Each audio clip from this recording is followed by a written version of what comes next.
अस्सलाम वालेकुम। Welcome to my channel voice over by Amna Shah.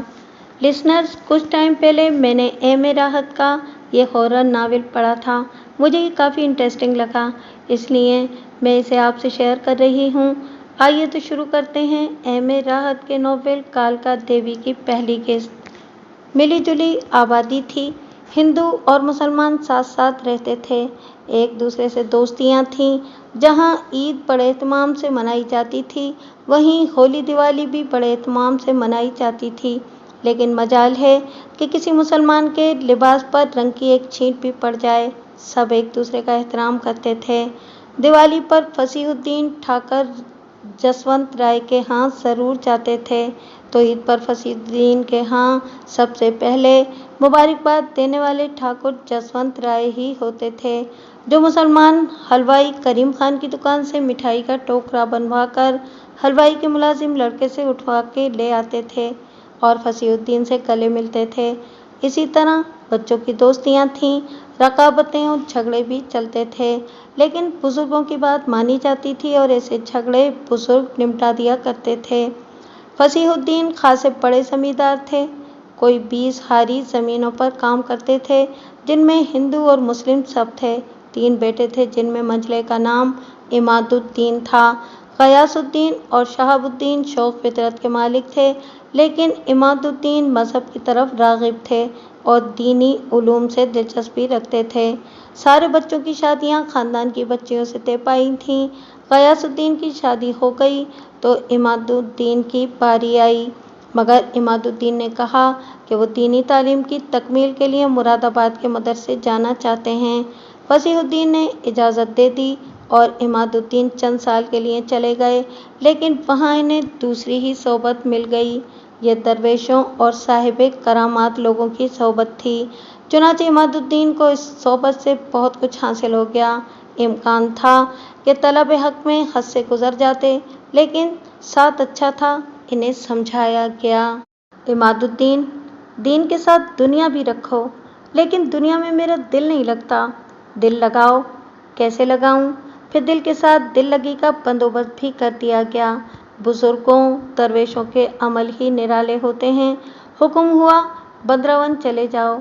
वहाँ क्या करना होगा मुर्शिद? मुशरिकों की बस्ती में ईमान की तलाश। कुछ और तुम्हें हता हो जाए, जिनका काम वही जाने। इमादुद्दीन बद्रवन चल पड़े। पता बता दिया गया था। मंदिरों की दुनिया, पीतल के घंटों और नाकूसों की आवाज़ें तो उनकी बजाय आती थीं। परेशान हो गए, लेकिन मजबूरी थी। मंदिरों की आबादी में ही एक खुली जगह क़याम किया। मौसम नासाजगार था। नज़ला हुआ, फिर बुखार हो गया। आखिर में नमूनिया और बेहोश हो गए। होश आया तो कुछ अजनबियों के दरमियान थे। तिलक और कश के चेहरों पर लगे हुए थे, मगर दिल साफ थे। नाम भी पता है, तुम्हारा धर्म भी। बताना मत, लो दवा खा लो। ये अल्फाज कहने वाले धर्मानंद जी थे। दवा? इमादुद्दीन हैरत से बोले। गाय का पेशाब नहीं है इसमें, हम भी खरे ब्राह्मण हैं। जुलेखा, अरे ओ जुलेखा, अपना पानी वाले बर्तन ले आ। कोई बात समझ में नहीं आई थी इमादुद्दीन के। दवा भी खाई, पानी भी पिया, जुलेखा को भी देखा, और जो देखा इसे देखकर शुजदर रह गए। बाद में तफसील मालूम हुई, नमूनिया हुआ था। तड़प रहे थे कि धर्मानंद जी ने देख लिया। अपने खानदान के साथ यात्रा पर आए हुए थे। इंसानी हमदर्दी की बुनियाद पर तीमारदारी की। डॉक्टर को दिखाया, अपनी निगरानी में रखा और इमादुद्दीन के सामान में से इनके बारे में मालूमात हुई, लेकिन फराग दिल थे। दीन धर्म से ज़्यादा इंसानी हमदर्दी और मोहब्बत के कायल। चुनांचे इमादुद्दीन को ठीक कर लिया। अब इजाज़त चाहता हूँ, इमादुद्दीन ने कहा। इस काबिल हो? धर्मानंद बोले। जी हाँ। जानते हो डॉक्टर साहब ने क्या कहा है? नहीं जानता। पूछ ही लेते, इसके बाद बात करते। डॉक्टर साहब ने कहा है कि कम से कम 15 दिन बेड रेस्ट पर रहना है। वैसे हमें पता है कि ये देखकर परेशान हो गए होगे कि हिंदू का दिया खा रहे हो। अरे भाई, हम तो पहले इस बात का ख्याल रखे हुए हैं। जुलेखा है हमारे पास, तुम्हारे लिए वही सब कुछ कर रही है। दूध तक उसके हाथ से दिलवाया है तुम्हें, और अभी कुछ दिन रह जाओगे तो मुश्किल नहीं आ जाएगी। वो भी अल्लाह वाली है, नमाज रोज़े की पाबंद, पूछ लेना उससे जो कभी रोका हो उसे। नहीं धर्मानंद जी, आप मुझे बहुत शर्मिंदा कर रहे हैं।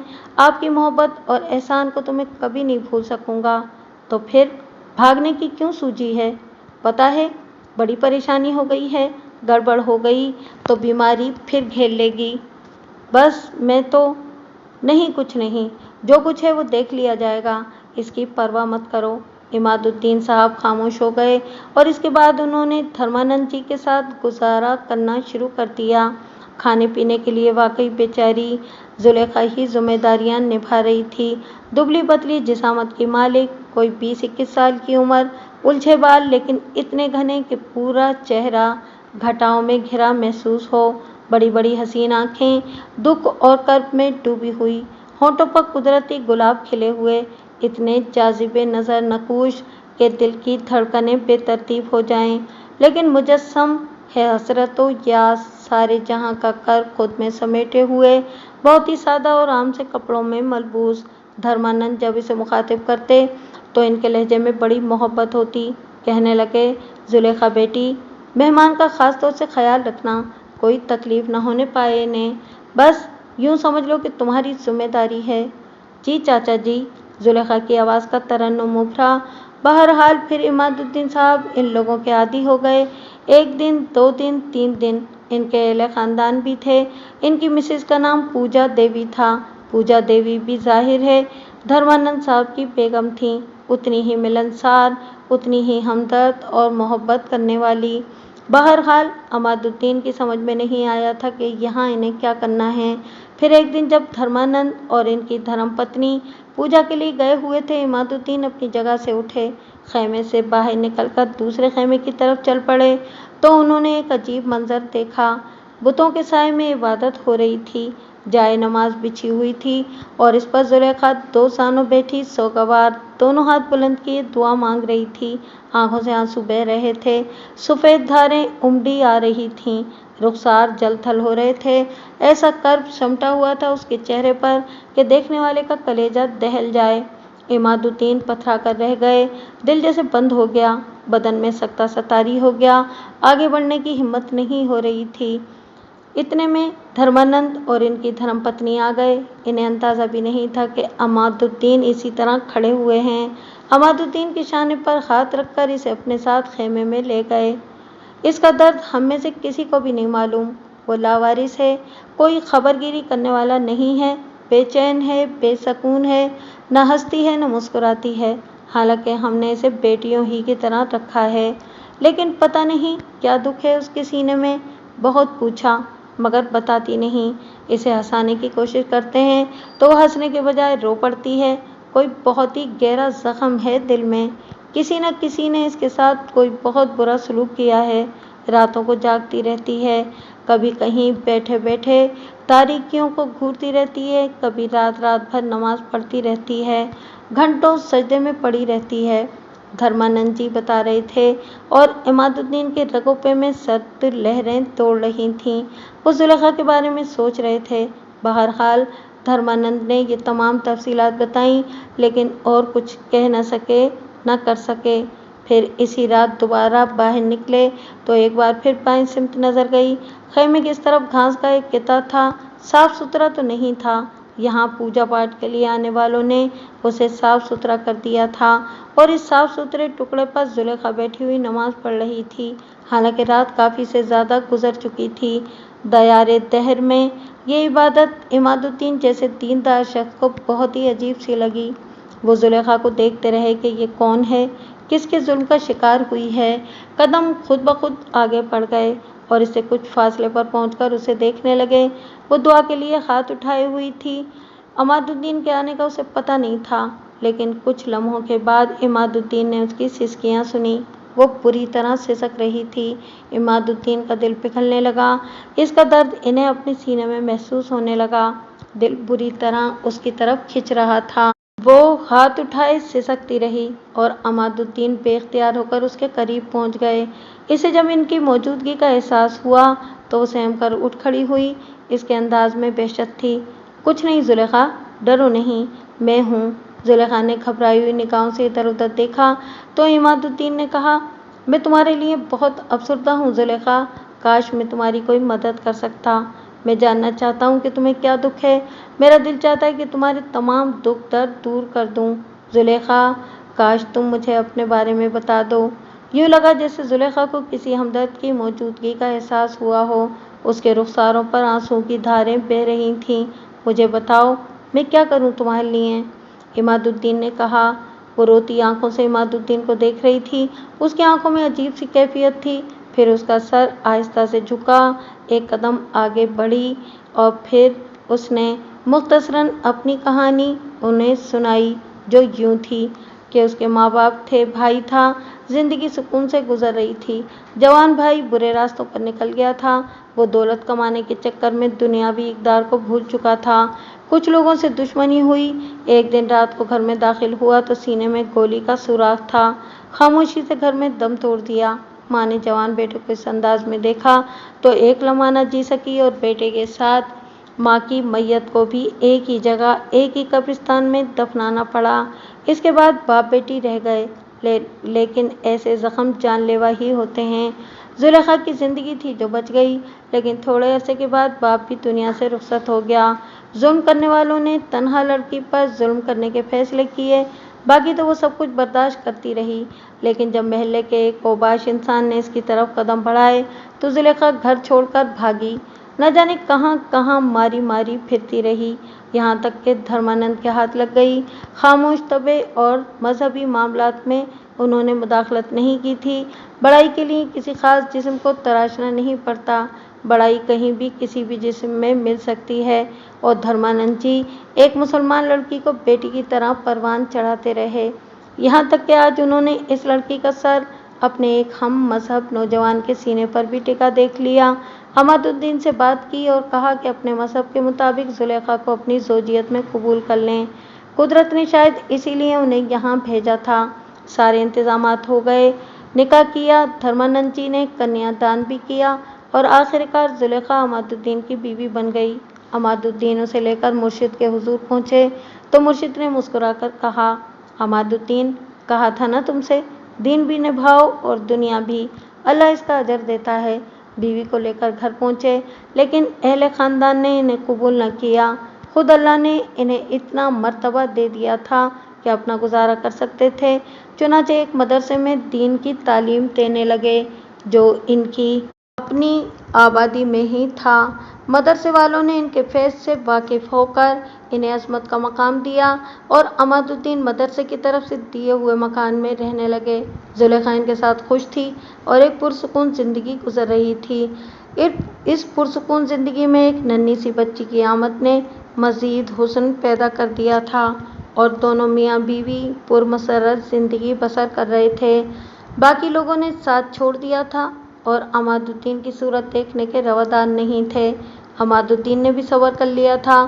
دن رات کی عبادت اور ریاضت سے ان کے علوم میں بھی اضافہ ہوتا جا رہا تھا۔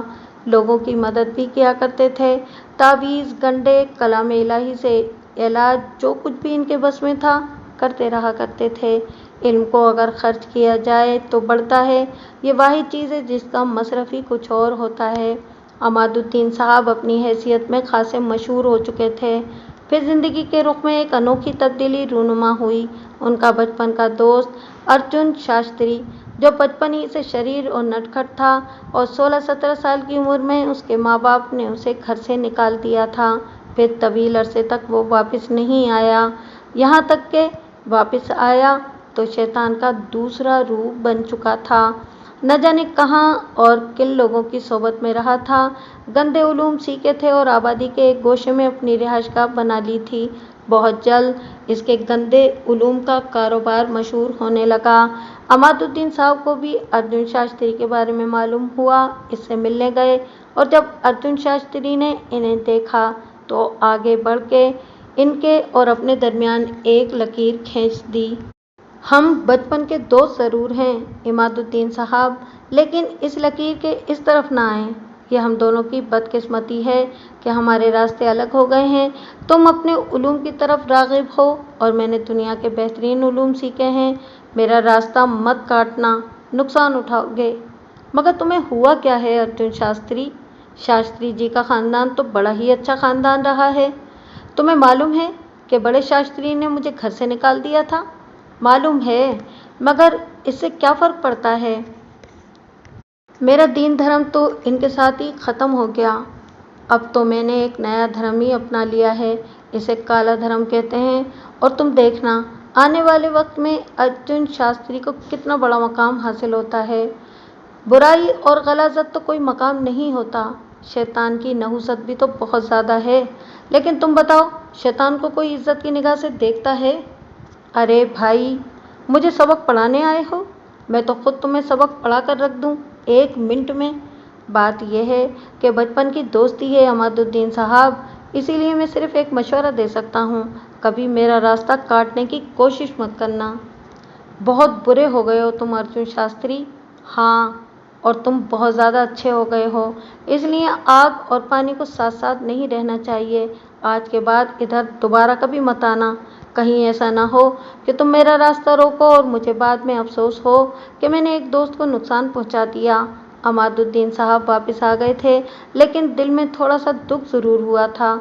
अपने कामों में मसरूफ़ रहे। फिर उन्होंने बेशुमार उन लोगों से अर्जुन शास्त्री की बुराइयां सुनी। वो पैसे लेता था और लोगों के लिए काले अमल करता था। बेशुमार लोगों को उसके हाथों नुकसान उठाना पड़ चुका था, लेकिन लोग उससे डरने लगे थे। उसका कोई कुछ नहीं बिगाड़ सकता था।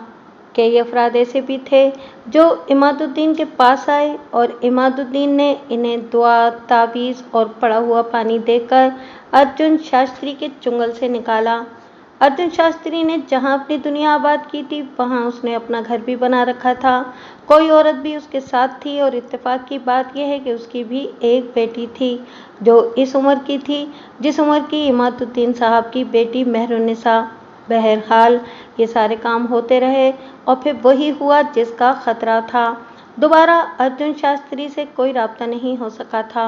इधर इमादुद्दीन के वालिद साहब के दोस्त ठाकुर जसवंत राय इमादुद्दीन से मिलते रहते थे। इमादुद्दीन साहब के वालिद साहब का इंतकाल हो चुका था, लेकिन जसवंत राय और उनका ख़ानदान यहीं आबाद था, जबकि इमादुद्दीन का ख़ानदान यहाँ से कहीं और मुंतकिल हो गया था। फिर एक दिन ठाकुर जसवंत राय अपने ख़ानदान के मुख्तलिफ अफराद के साथ इमादुद्दीन के पास पहुँचे। इनके साथ जो लोग थे वो भी सख्त परेशान नज़र आ रहे थे। जसवंत राय ने इमादुद्दीन से कहा, इमादुद्दीन बेटा, ना तो मेरा ताल्लुक़ तुम्हारे दीन धर्म से है और न ही आज तक किसी हिंदू ने तुमसे मदद तलब की होगी। मैं पहला आदमी हूँ जो तुम्हारे पास आया हूँ।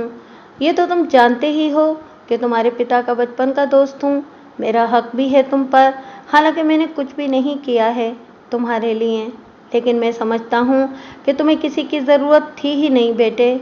मैं मुश्किल का शिकार हो गया हूँ, ये मेरे घर के लोग हैं, फिर इन सबको तुम्हारी मदद की ज़रूरत है।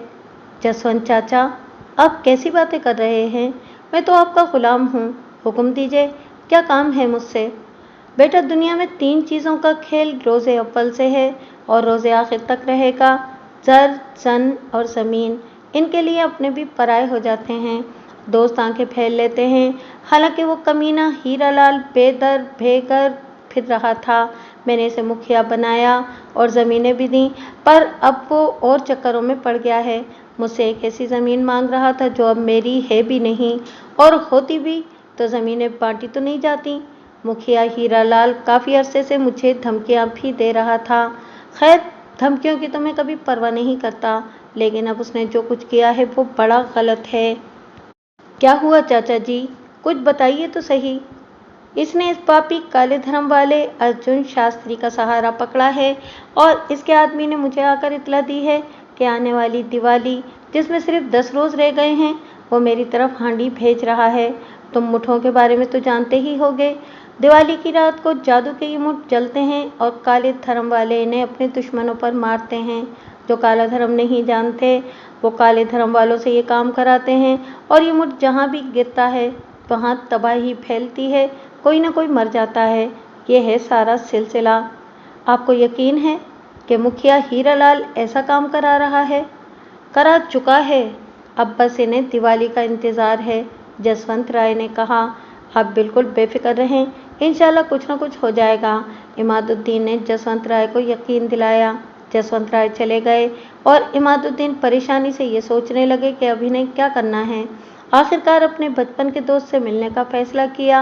हालांकि अर्जुन शास्त्री इनसे कह चुका था कि वो दोबारा इस तरफ ना आए, लेकिन इमादुद्दीन उसके सामने पहुंच गए। अर्जुन शास्त्री उस जगह आया जहां उसने पहले भी एक बार लकीर खींची थी। इमादुद्दीन ने मुस्कुराकर कहा, अर्जुन, तुम देख लो, मैं आज भी इसी जगह खड़ा हूं जो तुमने मेरे लिए मुंतखब कर दी थी। मैंने इस लकीर को अबूर करने की कोशिश नहीं की है, जबकि इस वक्त वो लकीर मौजूद भी नहीं है। देखो इमादुद्दीन, तुम मेरे बचपन के दोस्त हो। मैं बेशक तुम्हें अपने पास खुशामदीद कहता हूँ। जो कुछ मैंने सीखा है इसमें से कुछ तुम्हारी मदद के लिए भी खर्च करता। ये मेरी दोस्ती होती, लेकिन तुम जानते हो कि एक तरफ काला धर्म है और दूसरी तरफ तुम्हारे दीन के उलूम। दोनों इस तरह आपस में टकराते हैं कि शायद आग और पानी में भी इतना बैर ना हो। ऐसी सूरत में मेरे दोस्त, हमारी दोस्ती का तो तसव्वुर रहा भी नहीं है। मैंने इस दिन भी तुम्हें समझाया था कि दोबारा कभी मेरे पास ना आना। मुझे ये भी मालूम है कि ऐसे कुछ लोगों का साथ दिया है तुमने, जिन्हें मैंने किसी भी वजह से नुकसान पहुंचाया था। तुमने इन्हें इस नुकसान से बचा लिया है इमादुद्दीन। प्लीज़, मेरी दोस्ती का इसके अलावा और कुछ अमल नहीं हो सकता कि तुम्हारी इन कोशिशों के बावजूद मैंने तुमसे राब्ता नहीं किया, क्योंकि मैं ये बात जानता हूँ कि छोटे मोटे गंडे तावीज़ मेरे इस ताकतवर अमल का बदला नहीं दे सकते जो मैं करता हूँ या कर सकता हूँ। मैंने सोचा कि चलो तुम्हारा धंधा भी चलता रहे, 2-4 पैसे मिल ही जाते होंगे इन गंडे तावीज़ों के, जबकि मैं तो बहुत कुछ कमा रहा हूँ। ये मेरी बड़ाई है इमादुद्दीन। चलो खैर है, कहना क्या चाहते हो तुम? दोबारा क्यों आए हो मेरे पास? बोलो। मुखिया हीरालाल ने तुमसे जसवंत राय के लिए कोई कार्रवाई करवाई है? जसवंत राय मेरे पास आए थे। वो मेरे वालिद साहब के पुराने दोस्तों में से हैं। उन्होंने मुझसे मदद मांगी है। ओहो, मदद मांगी, और वो भी तुमसे? अच्छा भाई, ऐसा लगता है जैसे तुम्हारी तकदीर भी जोरों पर हो। चलो ठीक है, खाओ कमाओ, मगर एक बात सुनो, जसवंत राय के सिलसिले में क्या कहना चाहते हो? तुम इनके खिलाफ कोई कार्रवाई न करना। कार्रवाई तो ज़रूर होगी, क्योंकि हीरालाल ने मुझे 2 लाख रुपए दिए हैं। तुम जसवंत लाल से पूछो वो मुझे क्या देंगे। 10 लाख पर बात हो सकती है, या फिर ऐसा करें कि ज़मीन हीरालाल को दे दें। मैं 2 लाख पर ही गुजारा कर लूँगा। और अगर दोनों में से कोई काम ना हो तो? इमादुद्दीन ने कहा, तो फिर ऐसा करना कि दिवाली की रात जसवंत राय के घर जाकर बैठ जाना और खुद ही तमाशा देख लेना, जो कुछ होना है। मैं यही तो नहीं चाहता अर्जुन शास्त्री। अरे तो तुम क्या चाहते हो? यही कि तुम अपना इरादा तर्क कर दो। तुम 10 लाख भिजवा दो। चलो कुछ कमी बेशी कर लेते हैं इसमें। 1 पैसा भी नहीं। अर्जुन शास्त्री, मैं तुम्हें दोस्ती के नाम पर रोकने आया हूँ कि जसवंत राय के खिलाफ हीरालाल की मदद ना करो। भाई, दोस्ती की कीमत इतनी नहीं होती। दोस्ती के नाम पर तो तुम मुझे 2 लाख नहीं दे सकते। दे सकते हो? 1 पैसा भी नहीं दे सकता। तो फिर देख लो, तुम जो कुछ कमा रहे हो कमाओ, हम जो कमा रहे हैं वो हमें कमाने दो। बस फिर यही कहेंगे कि तीसरी बार इधर मत आना इमादुद्दीन। कहीं ऐसा ना हो कि हमारे हाथों तुम्हें कोई नुकसान पहुंच जाए। बड़ा अफसोस होगा हमें। अब दोस्ती तो निभाएंगे, क्या समझे? एक बार मैं फिर तुमसे दरख्वास्त कर रहा हूँ, मान लो मेरी बात। अर्जुन शास्त्री। जवाब में अर्जुन शास्त्री फिर हंस पड़ा और बोला, 1000-2000 रुपये चाहिए तो मांग कर ले जाओ मुझसे। चलो वापस मत करना। दोस्ती की इतनी बड़ी कीमत तो मैं नहीं दे सकता। तुम्हारा क्या सौदा हुआ है जसवंत राय से? ठीक है, इमादुद्दीन ने कहा और गर्दन झुकाकर वापस पलट पड़े, लेकिन इनके चेहरे पर गुस्से के आसार थे। समझाया था अर्जुन शास्त्री को, नहीं मान रहा था तो अब मजबूरी थी। दिवाली आ गई। हिंदू धर्म के लोगों ने इतने चिराग जलाए कि पूरी बस्ती रोशन कर दी। हर हिंदू घराने में चिराग जल रहे थे। सड़कों पर चहल पहल थी, इमारतें सजी हुई थीं, लेकिन ठाकुर जसवंत राय की हवेली तारीकी में डूबी हुई थी। जसवंत राय की हवेली की रोशनी पूरी बस्ती में मशहूर थी। लोग इस रोशनी को देखने आया करते थे, लेकिन इस बार वहाँ रोशनी नहीं थी। सभी को तो सूरत हाल का पता नहीं था। कुछ को हैरत थी, कुछ परेशान थे, लेकिन हवेली का बड़ा गेट बंद था। पहरेदारों को हिदायत कर दी गई थी कि बाहर से किसी को न आने दिया जाए। इमादुद्दीन साहब हवेली पहुंच चुके थे और हवेली के गेट के सामने बने हुए एक ऐसे दर्रे में बैठे थे जहां से दूर दूर तक आसमान देखा जा सकता था। हवेली के मुख्तलिफ गोशों में जसवंत राय का खानदान आने वाली कयामत का इंतजार कर रहा था। हिंदू धर्म में तो जादू की इन हांडियों का बड़ा दखल होता है जो एक दूसरे को नुकसान पहुंचाने के लिए दिवाली की रात को फेंकी जाती हैं। हजारों अलमिए जन्म लेते हैं और कानून इस बारे में कुछ भी नहीं कर सकता। आज भी काले जादू के माहिर ये सारे काम करते हैं। ये गंदी और नीच नस्ल के लोग होते हैं जिनका अपना भी कोई दीन धर्म नहीं होता। इन्हें तो हिंदू भी नहीं कहा जा सकता। इनका धर्म सिर्फ दौलत होती है और दौलत के ये पुजारी अपने गंदे अमल से दूसरों को नुकसान पहुंचाने में कोई कसर नहीं छोड़ते। इमादुद्दीन साहब एक वजीफा पढ़ रहे थे। मुर्शिद ने बहुत कुछ दे दिया था इन्हें और इनकी नेक चलनी इसमें इजाफा किए जा रही थी। खुद मेहनत मजदूरी करते थे। यहाँ बाप की दौलत में से कुछ हाथ नहीं लगा था। बीवी और बेटी की परवरिश के लिए अपनी मेहनत से कमाते थे। तावीज़ गंडे के नाम पर उन्होंने कभी किसी से एक पैसा भी कबूल नहीं किया था। नजराने तक कबूल नहीं करते थे।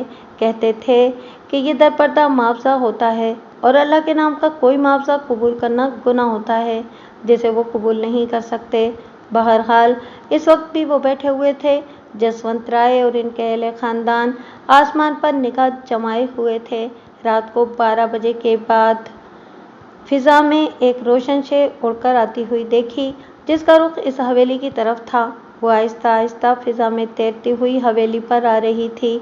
जसवंत राय की धर्मपत्नी, इनके बच्चे, बहुएं सब के सब भगवान को याद करने लगे। दुश्मन आ गया था। इधर इमादुद्दीन साहब भी इस रोशन नुक्ते पर निगाहें जमाए हुए बैठे थे जो हवेली के लिए मौत का पैगाम लेकर आ रहा था। इमादुद्दीन साहब ने आने वाली हांडी की तरफ निगाहें जमाई। वो आहिस्ता से नीचे झुकती चली आ रही थी। फिर जब वो हवेली के बड़े गेट को अबूर करके आगे बढ़ी तो अचानक इमादुद्दीन साहब ने फूंक मारी और इसके बाद अपनी जगह से खड़े हो गए। कलाम इलाही की कुछ मखसूस आयात पढ़कर उन्होंने एक बार फिर हांडी की जानिब 3 बार फूंक मारी और अचानक ही जसवंत राय ने हांडी का रुख बदलते हुए देखा। वो जिस तरफ से आई थी उस तरफ ही वापस जा रही थी। इमादुद्दीन साहब ने एक बार फिर इस पर फूंक मारी और हांडी दूर हो गई। इस अमल को देखकर जसवंत राय और उसके अहले खानदान के चेहरे खुशी से खिल उठे और इसके बाद वो शोर मचाते हुए इमादुद्दीन साहब की जानिब दौड़े। जसवंत राय के बच्चों ने इमादुद्दीन को गोद में उठा लिया था। भाई इमादुद्दीन, आपने जो कुछ हमारे लिए किया है हम इसे जिंदगी भर नहीं भूल सकते। अब तो खतरा टल गया है ना? हाँ, पर मुझे अफसोस है कि मुझे इस हांडी को वापस अर्जुन शास्त्री के पास भेजना पड़ा। हालांकि मैं ये नहीं करना चाहता था लेकिन मजबूरी थी और कोई जरिया नहीं था। जसवंत राय के बड़े बेटे ने एक थाल जिसमें चांदी और सोने के सिक्के भरे हुए थे लाकर इमादुद्दीन साहब को पेश किया और कहा, भाई इमादुद्दीन, हम आपकी और तो कोई खिदमत नहीं कर सकते, ये एक मामूली सी भेंट है। इमादुद्दीन ने निगाहें उठाकर जसवंत राय को देखा और कहा, भाई, मैंने तो आपको कोई बुरी बात नहीं कही। मुझे यकीन नहीं था कि आप मुझे इस तरह जलील करेंगे। मैं इस मोहब्बत भरे काम के लिए कोई मुआवजा तो नहीं लेना चाहता। ये तो नजराना है भाई इमादुद्दीन। मुआवजा और नजराना एक ही चीज़ के 2 नाम हैं। मुझे इजाज़त दीजिए, इमादुद्दीन ने कहा और जसवंत राय ने अपने बेटे से कहा, बेटा, तुम्हें पता नहीं है कि कौन सा खानदान है? ये जो हम इन्हें दे रहे हैं ना, शायद इतना उन्होंने अपने मुलाजिमों को अपने हाथों से दे दिया हो। मत पड़ो इस चक्कर में, वो कुछ नहीं लेंगे। इमादुद्दीन साहब घर आ गए। जुलेखा के साथ मेहरुन्निसा बैठी हुई थी। बच्ची देखते ही देखते 13-14 साल की हो चुकी थी। समझदार और इस कदर हसीन के देखने वाली निगाह एक दफ़ा देखे तो हट ना सके। जुलेखा का अक्स थी और जुलेखा खुद भी कम हसीन शख्सियत नहीं थी। इमादुद्दीन का उतरा हुआ चेहरा देखकर जुलेखा ने कहा, क्या बात है, कोई परेशानी हो गई है? नहीं जुलेखा, कोई ख़ास बात नहीं है। एक ऐसा अमल किया है जो पहले कभी नहीं किया था। कैसा अमल? बस जुलेखा, इसने भी तो ज़्यादती की थी। समझाया था हमने इसे, नहीं माना बेवकूफ़, कहीं कोई नुकसान न पहुंच जाए। असल में गंदा अमल है और गंदा इल्म है, कभी कभी आमिल को भी नुकसान पहुंचा देता है। मुझे पूरी बात तो बताइए। ठाकुर जसवंत आए थे हमारे पास। नाम तो बताया था ना हमने उनका, हमारे वालिद साहब के दोस्तों में से थे। हाँ हाँ, क्यों नहीं। एक बार इनकी धर्मपत्नी भी आई थी ना हमारे पास, हमें मकान का तोहफा दे रहे थे वो। वही इन्हीं की बात कर रहा हूँ मैं। फिर आए नहीं हमारे पास? बात है ना जुलेखा। क्या? जाहिर है हमारे और इनके मज़हब में ज़मीन और आसमान का फ़र्क है। यहाँ से मामलात में हम उनकी मुदाखलत पसंद नहीं करते और न ही इनकी आमद। खैर छोड़िए, इन्हें क्या हो गया? नहीं हुआ तो कुछ नहीं, बस ये समझ लो कि एक छोटा सा काम था इनका। हमारे एक और दोस्त था यहाँ, अर्जुन शास्त्री, इसके बारे में भी बता चुके हैं आप। वही हमने आज उसका एक जादू नाकाम बना दिया है और ये मजबूरी थी हमारी। असल में उसका ये जादू अगर हवेली पर गिर पड़ा होता तो ठाकुर जसवंत राय के 2-4 अफराद मर जाते। बस हमने इसे वापस कर दिया है, लेकिन ये ख्याल नहीं था हमारे दिल में कि वो इसे कोई नुकसान पहुंचा दे। बस ये खदशा है चूँकि हम इन काले जादू की बातों को नहीं जानते, कहीं वो अर्जुन शास्त्री को कोई नुकसान न पहुंचा दे। और अमादुद्दीन का ख्याल गलत नहीं था, वाकई वो इस बारे में नहीं जानते थे। अर्जुन शास्त्री ने अपना घर आबादी से अलग थलग बना रखा था, क्योंकि बहुत से काम ऐसे होते थे जो बस्ती की आबादी में नहीं हो सकते थे। दिवाली की रात को हिंदू धर्म के लोग दुर्गा पूजा और ऐसे ही दूसरे काम किया करते थे। अर्जुन शास्त्री साल भर की कमाई करता था, बहुत से मामले हुआ करते थे, बहुत से लोग अपने मुखालिफों पर जादू टोने करवाया करते थे। चुनाचे आज की बुकिंग बड़ी ज़बरदस्त थी। एक श्रीमती सल्ला देवी थी जो दूसरी किसी आबादी में रहती थी। इन्हें अपनी सौगन को मरवाना था, चुनाचे जादू का एक मुठ इनकी तरफ भी चल पड़ा था। इसके अलावा और भी 2-3 काम थे और इन्हीं में से एक काम जसवंत राय की हवेली पर फेंका जाने वाला मुठ भी था। चुनाचे अर्जुन शास्त्री अपने काम का आगाज़ कर चुका था और ये पहला ही मुठ था जो उसने रवाना किया था और अब उसे उसकी कामयाबी का इंतज़ार था। आटे का बना हुआ भयानक शक्ल का एक पुतला अर्जुन शास्त्री के सामने रखा हुआ था। उसके कदमों में साबुत मांस के दाने बिखरे हुए थे, बराबर ही खून के 2 चिराग जल रहे थे। यह खून तेल में शामिल किया गया था और किसी ऐसे शख्स के दुश्मन का था जो अपने दुश्मन को नुकसान पहुंचाना चाहता था। काला पुतला अर्जुन शास्त्री की आंखों में आंखें डाले खड़ा हुआ था और अर्जुन शास्त्री उसकी आंखों में मुठ को उड़ते हुए देख रहा था। ये इसके एक मंत्र की पैदावार थी। मुठ तेजी से उड़ता हुआ आगे जा रहा था और पुतले की आंखों में जो किसी खास चीज से बनाई गई थी, मुठ का रोशन नुक्ता नजर आ रहा था। फिर अचानक ही यह नुक्ता वापस पलट पड़ा और अर्जुन शास्त्री जो अपनी कामयाबी पर मुसलसल मुस्कुरा रहा था, एकदम चौंक पड़ा। इसकी हंसी एकदम खत्म हो गई थी। रोशन नुक्ते की वापसी इसके लिए एक भयानक अमल के तौर पर थी। वो अपनी जगह से बेशर्मदा अंदाज में खड़ा हो गया, इसके हाथ फैल गए और वो होठों ही होठों में बुड़बुड़ाया। ये कैसे हो गया? ये कैसे हो गया माँ? ऐसा कैसे हो गया?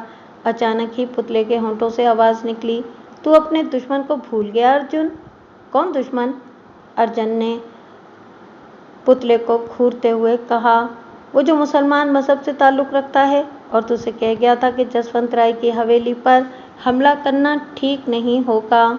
इमादुद्दीन, जो भी इसका नाम है, इसने तेरा मुठ वापस कर दिया है।